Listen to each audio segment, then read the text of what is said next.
பொதுவாக நம்ம வீடுங்களில் சந்திக்கிற ஒரு பிரச்சனை தான் இந்த சால்ட்டுனா என்ன அப்படின்னா நிலத்தடி நீரை நம்ம அதிகமாக உறிஞ்சிறதுனால அடியிலேருந்து வர அந்த சுண்ணாம்பு படிமங்கள் தான் இதனால் என்ன பிரச்சனைன்னு பாருங்கள். அங்கே பாருங்கள், எல்சிஃபேஸ் கட் வந்து தண்ணி வந்து ஃபோக்கஸ்டாக இல்லாமல் எப்படி அங்கங்கே அடிக்குது பாருங்கள்.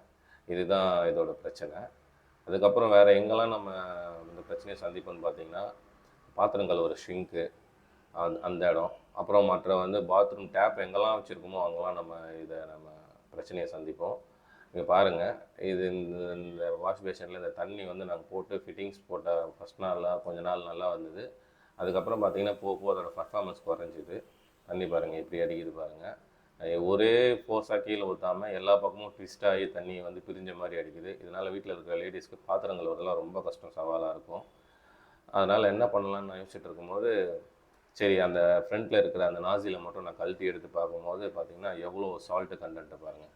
அதில் அந்த ஃப்ரண்ட்டில் வந்து உங்களுக்கு வந்து ஃபுல் அண்ட் ஃபுல் எல்லாமே க்ளோஸ்டாக இருந்தது. அதேமாரி தான் பாத்ரூம்லேயும் பார்த்திங்க அப்படின்னா எல்ஃபேஸ் கட்டில் பார்த்திங்கன்னா அங்கே உப்பு எப்படி படிஞ்சிருக்கு பாருங்கள். ஒவ்வொரு ஹோல்ஸுமே தெரியாத அளவுக்கு உப்பு படிஞ்சிருக்கு. இதனால் நமக்கு என்னென்னா நேரமும் பொருளும் வீணாக போயிடும். அதனால் நம்ம என்ன பண்ணலான்னு யோசிக்கும் போது வினிகர் எடுத்துக்கோங்க. வினிகர் எடுத்து வீட்டில் சமைக்கிற வினிகரே பரவாயில்ல தான், அதுவே போதுமானது. வினிகரை வந்து நீங்கள் ஒரு கப்பில் ஊற்றிக்கிட்டு எவ்வளோ தேவையோ அந்த அளவுக்கு ஊற்றிக்கிங்க. அப்போ ஒரு பொருள் எந்த முழுகிற அளவுக்கு இருந்தால் போதும். அந்த வினிகர் எடுத்து ஊற்றிக்கிட்டு ஒரு கப்பில், எந்த கப்பு, பிளாஸ்டிக் கப்பாக இருந்தாலும் பரவாயில்ல, எந்த கப்பாக இருந்தாலும் பரவாயில்ல, அதில் ஊற்றிட்டு அந்த கலட்டின அந்த பொருளை வந்து அதுக்குள்ளே நீங்கள் போட்டுருங்க. இது குறைஞ்சது பார்த்தீங்க அப்படின்னா அது முழுகிற அளவுக்கு இருக்கணும். இது குறைஞ்சது ஒரு 8லேருந்து ஒரு 10 மணி நேரம் வரைக்கும் இதில் ஊறணும்.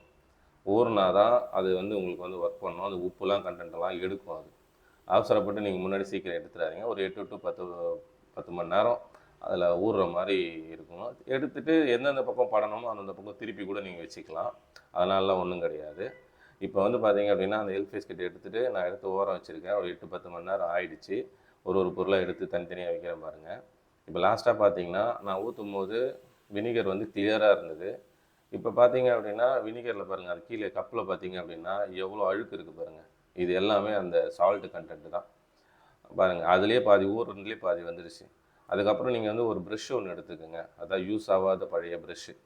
இந்த ப்ரெஷ்ஷை எடுத்துகிட்டு என்ன பண்ணுறீங்க அப்படின்னா, நீங்கள் டேப்பில் அந்த நம்ம எடுத்து வச்சு ஊற வச்சோம்ல அந்த பொருள் எல்லாத்தையும் பார்த்தீங்க அப்படின்னா நீங்கள் அப்படியே கொஞ்சம் கொஞ்சமாக லைட்டாக ஒன்றும் வேணாம், நீங்கள் ரொம்ப ஃபோர்ஸ் பண்ணி தேய்க்கணும்னு அவசியம் இல்லை. சும்மா லைட்டாக உள்ளே இருக்க அந்த ஹோல்ஸ்லாம் கிளியர் ஆகிறதுக்கு, அதனால தான் அந்த ப்ரெஷ்ஷை போட்டு நான் தேய்க்க சொல்கிறேன். லைட்டாக போட்டு தேய்ச்சிங்கனாலே போதும். உங்களுக்கு வந்து பார்த்திங்க அப்படின்னா எல்லாமே கிளியர் ஆகி வந்துடும் உங்களுக்கு. அப்புறம் பார்த்திங்க அப்படின்னா நீங்கள் சும்மா லைட்டாக ப்ரெஷ் இல்லைனாலும் பரவாயில்ல, நீங்கள் கையில் தேய்ச்சிங்கன்னா வந்துடும். அப்படி இல்லைனாலும் ப்ரெஷ்லேயும் தேய்ச்சிக்கலாம். பார்த்திங்கன்னா எல்லா பக்கமும் நீங்கள் ஓரளவு கொஞ்சம் அப்படியே அழுத்தம் கொடுத்து சைடில் எல்லாம் தேய்ச்சிங்க அப்படின்னா உங்களுக்கு கிளியர் ஆகி வந்துடும். இது எதனால் இது மாதிரி ப்ராப்ளம் வருது அப்படின்னா, நம்ம நிலத்தடி நீரை அதிகமாக உறிஞ்சிடும். அதனால தான் வந்து அடியில் இருக்கிற அந்த உப்பு படிமங்கள் வந்து சுண்ணாம்புன்னு சொல்லுவாங்க. அது வந்து நமக்கு தண்ணி வழியாக மேலே வந்து அந்த பார்ட்டிக்கல்லாம் வந்து மேலே வந்து அதோட எட்ஜில் வந்து நமக்கு வந்து அப்படியே நின்று போயிடும். இதை நம்ம வந்து என்ன பண்ணலாம் அப்படின்னா நிறைய சொல்யூஷன் இருக்குது. சில பேருக்கு வந்து அதை பண்ண மாட்டாங்க, காஸ்ட்டு கொஞ்சம் ஜாஸ்தியாகும். இது மாதத்துக்கு ஒரு முறை நமக்கு, இல்லை ஒரு 2 மாதத்துக்கு ஒரு முறை நமக்கு இது மாதிரி ப்ராப்ளம் வரும்போது சிம்பிளாக காஸ்ட்டு செலவு இல்லாமல் சும்மா சிம்பிளாக நம்ம வீட்டில் இருக்கிற பொருளை வச்சு இது மாதிரி நம்ம வந்து நம்மளோட எக்யூப்மெண்ட்டை பாதுகாத்துக்க முடியும். அதனால் நீங்கள் இது மாதிரி ஐடியா உங்களால் முடிஞ்சதுன்னா ஃபாலோ பண்ணுங்கள். ப்ளஸ் என்னால் எக்யூப்மெண்ட்டெல்லாம் கழட்ட முடியாது, எனக்கு கஷ்டம், எனக்கு தெரியாது அப்படின்றவங்களுக்கு நான் உங்களுக்கு வந்து வேறு ஒரு ஐடியா சொல்கிறேன். அந்த ஐடியாவை ஃபாலோ பண்ணுங்கள். அந்த ஐடியா ஃபாலோ பண்ணிங்கன்னா உங்களுக்கு இன்னும் கொஞ்சம் ஈஸியாக இருக்கிற மாதிரி இருக்கும். ஏன்னா சில பேருக்கு லேடிஸால் வந்து அந்த ஒரு சில எட்ஜெலாம் கழட்ட முடியாது. கழட்டினா சில பேருக்கு மாட்ட தெரியாது.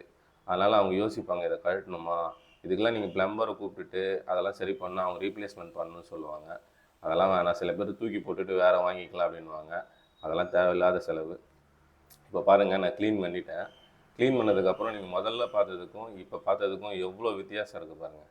அந்த ஹோல்ஸு, அந்த எட்ஜு, இதெல்லாம் சும்மா நீங்கள் நகத்தை வச்சு லைட்டாக அப்படி தட்டினாலே கீழே உதிர்ந்து கீழே விழுந்துடும். அப்புறம் பார்த்தீங்கன்னா இந்த கார்னர் எட்ஜெல்லாம் பாருங்கள் எவ்வளோ கிளியராக இருக்குது பாருங்கள். கிட்டத்தட்ட பார்த்திங்கன்னா உங்களுக்கு ஒரு 90% உங்களுக்கு வந்து எல்லா ஹோல்ஸுமே கிளியர் ஆகிடுச்சு. அதனால் வந்து நீங்கள் வந்து இந்த ஃபார்முலாவே நீங்கள் யூஸ் பண்ணிங்கனாலே தாராளமாக நீங்கள் வந்து எல்லாத்தையும் யூஸ் பண்ணலாம். முதல்ல பார்த்தீங்க இந்த பாருங்கள், இந்த ஹோல்ஸ் எப்படி இருந்தது பாருங்கள். இப்போ பாருங்கள் எவ்வளோ கிளியராக இருக்குது பாருங்கள், பார்த்தீங்களா? சும்மா அது ஒன்லி நம்ம வீட்டில் இருக்க பொருளை வச்சே நம்ம வந்து இதெல்லாம் க்ளீன் பண்ணிக்கலாம். இது பாருங்க எவ்வளோ சால்ட்டு, உப்புலாம் கண்டென்ட் இருந்தது. இப்போ அதில் ஊற வச்சோன்னா எவ்வளோ கிளியராக இருக்குது பாருங்கள். அதனால் நீங்கள் வந்து இப்போ இதையே நீங்கள் பயன்படுத்தலாம். இப்போ திருப்பி மாட்டியாச்சு. மாட்டினதுக்கப்புறம் அதோட பர்ஃபார்மன்ஸ் எப்படி இருக்குன்னு பார்க்கலாம். நம்ம பாருங்கள். பார்த்தீங்களா ஒரே ஃபோக்கஸாக ஒரே இடத்துல அடிக்குது பாருங்கள். அதுதான் பார்த்தீங்களா. இதுக்கு வந்து நீங்கள் பெருசாக ப்ளம்பரை கூப்பிடணும், பெரிய கெமிக்கல்லாம் யூஸ் பண்ணணும் அப்போல்லாம் ஒன்றும் அவசியமே இல்லை. வீட்டில் இருக்க லேடிஸே வந்து இதை சாதாரணமாக அதை கழட்டி க்ளீன் பண்ணிடலாம். ரொம்ப ஈஸியான மெத்தடு தான். அப்புறம் உங்களை நான் லாஸ்ட்டாக சொன்னேன் பார்த்தீங்களா, உங்களால் கழட்ட முடியல அப்படின்னா இது மாதிரி ஒரு சின்ன ஒரு பாலித்தீன் பேக்கில் வினிகரை ஊற்றிட்டு அதில் அதோட மவுத்தில் வந்து நீங்கள் ஒரு ரப்பர் பேண்ட் போட்டு கட்டிட்டீங்க அப்படின்னா உங்களுக்கு பார்த்தீங்க அப்படின்னா நீங்கள் அதை கழட்டதுமே இது ஈஸியாக க்ளீன் பண்ணிடலாம். மாதத்துக்கு ஒரு முறை இது மாதிரி கட்டிட்டு அது மாதிரி நீங்கள் வந்து போட்டு வச்சுக்கிட்டா உங்களுக்கு ஈஸியாக க்ளீன் ஆகிடும். அதே மாதிரி உங்களோட டாய்லெட் பாத்ரூமும் க்ளீன் பண்ணிக்கலாம். வணக்கம். என்னோடய சேனல் நேம் வந்து என்ன பண்ணலாம் அப்படின்னு சேனலு. இதில் நான் சின்ன சின்ன வீட்டுக்கு தேவையான டிப்ஸு மற்ற விஷயங்கள்லாம் போட்டுட்ருக்கேன். உங்களுக்கு பிடிச்சிருந்ததுன்னா என்னோடய சேனலை லைக் பண்ணுங்கள், சப்ஸ்கிரைப் பண்ணுங்கள். அதேமாதிரி பார்த்திங்கன்னா இந்த வாஷ் பேஷனில் சில பேர் இது மாதிரி ஃப்ளெக்சிபிள் ஓஸ் போடுற மாதிரி இது மாதிரி போட்டிருப்பாங்க. ஆனால் இது பார்த்திங்க அப்படின்னா நானும் இது மாதிரி தான் ஆசைப்பட்டு வாங்கி போட்டேன். ஆனால் இது ரொம்ப நாள் வந்து எனக்கு வரல. இது பார்த்திங்கன்னா அந்த எட்ஜஸ் எல்லாம் வந்து கட் ஆகிடுது. இது தனியாக ஸ்பேரும் கிடைக்கல. இந்த பிளாக் கலராக இருக்குது பார்த்தீங்களா, இதுதான் அந்த இது ஸ்பேர் கிடைக்கல. அந்த எட்ஜில் வந்து உடஞ்சி போய் நான் ஸ்பேருக்கு ட்ரை பண்ணி பார்த்தேன். நிறைய இடத்துல கேட்டு பார்த்தேன், கிடைக்கல. அமேசானில் இருக்குது, ஆனால் அதோடய ரேட்டு ஜாஸ்தி. சில பேர் வாஷ் பேஷன் டேப் போடுறதா இருந்தால் வேறு மாதிரி டைப்பில் வாங்கி போடுங்க. அது கொஞ்சம் நல்லாயிருக்கும்னு நினைக்கிறேன். வணக்கம், பாய்.